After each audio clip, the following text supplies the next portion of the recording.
For today's video, mga Kalingap, reaction tayo sa video ni Kalingap Tata na yung tatay ni Krista mayroong binulgar tungkol sa kanila. Pero bago dyan mga Kalingap, wag muna natin kalimutan i-subscribe ang aking munting channel, Jasmine05 channel. Kung hindi ka pa nakasubscribe, please subscribe and don't forget to hit the notification bell para updated ka sa aking mga video na ina-upload mga Kalingap.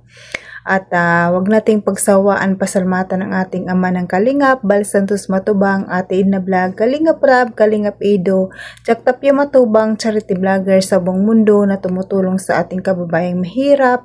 At nandyan din po ang K-Boys reactors at mga kasamang naming reactor sa KSSG. Supportaran natin mga Kalingap. Ito na mga Kalingap ang aking sasabihin. Panoorin ng mabuti ang video bago magkomento para alam nyo talaga ang nilalaman nito.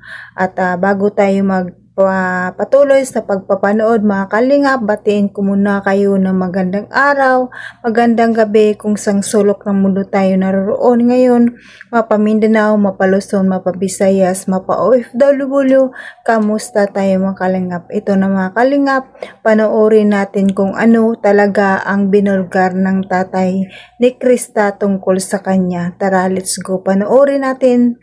1, 2, 3, go!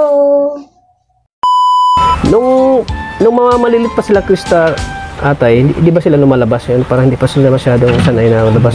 Pero ngayon dito lang sa bahay. Ano lang yan school tsaka sa bahay. Matapang yung nanay. Oo nga. Pero okay naman yung ano ni nanay, yung pagpapaano sa kanila. Ayo, pangaral. saludo ko dyan. Magaling mag-alaga. Kaya medyo talagang madisiplina sila sila. Ngayon lang talaga medyo lumalabas na sila Krista kasi may mga Ayun nga, school school bahay. Hindi naman sila, hindi tulad ng mga, sabi ko nga, yung mga taga rito na nagagala. Sila hindi, bahay lang talaga kasi sobrang pinoprotekta ng nanay niya. Kaya ako naman, may trabaho naman ako, yung nanay niya kasama palagi. Talagang sinanay kasama nila. Kaya natural lang na yung disiplinahin sila, pangaralan sila. Tsaka para sa kanila naman yun. Para sa kanila naman.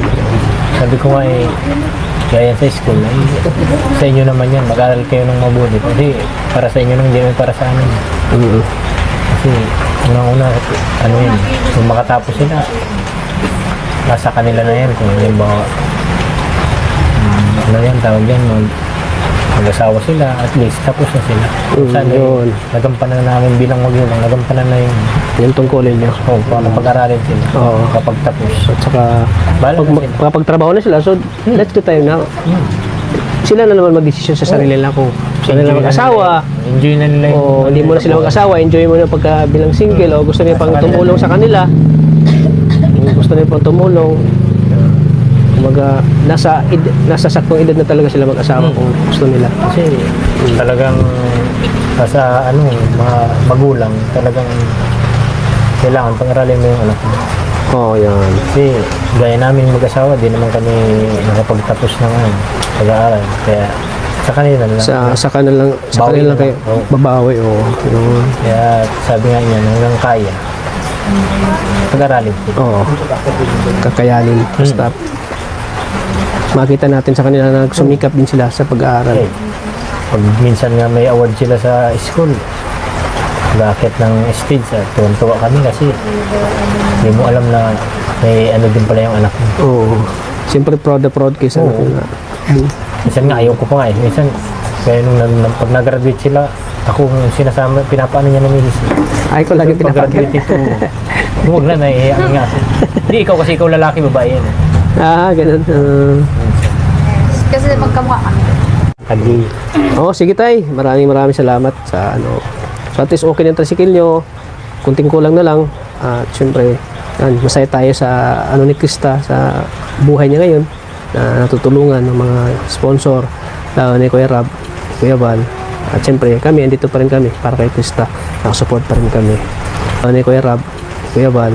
At syempre, andito pa rin kami para kay Krista. Nakasupport pa rin kami. So hanggang dulo yung namin, suporta namin kay Krista. Salamat.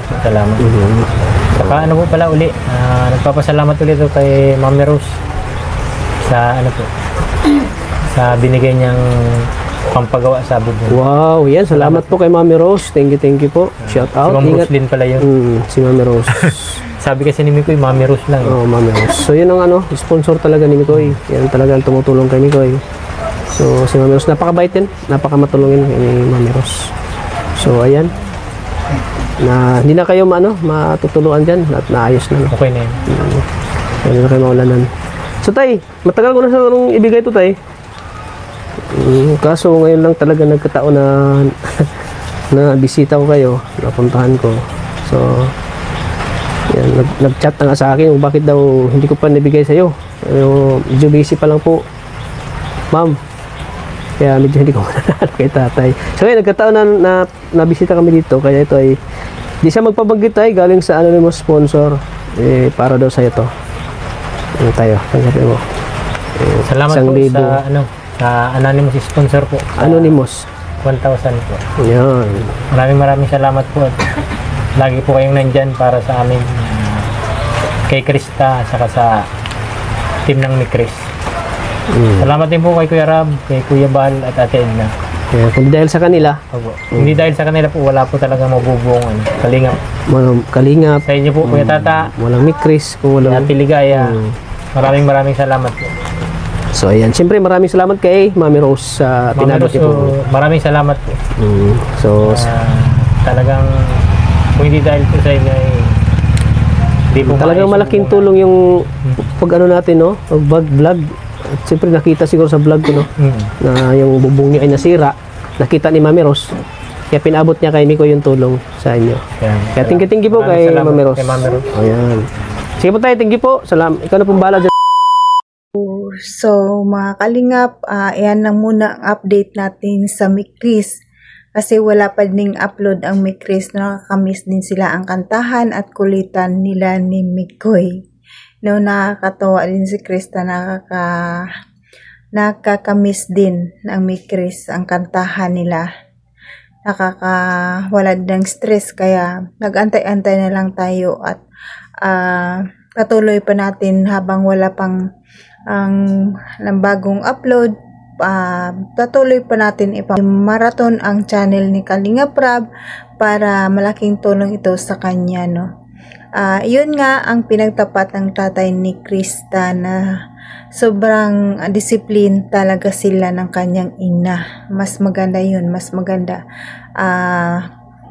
Magaling din mag-aalaga ang nanay ni Krista at magdisiplina sa kanila. Maganda yun sa kanila, no. Nakakatuwa nga lang. Walang si Kristang hangad kundi makatulong sa buong niyang pamilya, sa kanyang mga kapatid. Gusto niya talagang makatulong, no. Napakabait na bata si Krista, no. Kaya patuloy pa nating supportaran ang channel ni Mikoy para patuloy pa sila magbigay ng saya sa atin, no. At marathon natin ang channel ni Kalinga Prab, Kalingap Tata. Isama rin natin sa pagmamarathon ng kanyang channel si Kuya Bal. Marathon din natin, mga Kalingap. At salamat, mga Kalingap, sa mga silent viewers, mga viewers na nandyan lagi sa atin, nagsusubaybay at nanonood sa ating mga video. Maraming salamat sa inyo. At pasalamatan ko rin ang lahat ng mga Love Team supporters, IDC supporters, Mikri supporters, Jomcar supporters. Maraming salamat sa inyo, at mga Kalingap supporters, mga solid supporters ng Kalingap. Maraming salamat sa inyo. At muli kong pasalamatan ang ating ama ng Kalingap, Bal Santos Matubang, Ate Edna Vlog, Kalingap Rab, Kalingap Ido, Jack Tapia Matubang, at sa lahat ng mga Kalingap team, Kalingap partners. Maraming salamat sa inyo, at patuloy natin silang panoorin at suportaran para marami pa silang matulungan na pabahay sa ating kababayang mahihirap. At salamat din sa mga big sponsor, mga sponsor na laging nandyan na tumutulong sa Kalingap, no? At sa mga kapwa kong OFW, mag-ingat tayo kung saan man tayo naroroon ngayon. Hanggang dito na lang, mga Kalingap. God bless sa inyo. God bless at all. God bless, mga Kalingap. Bye-bye!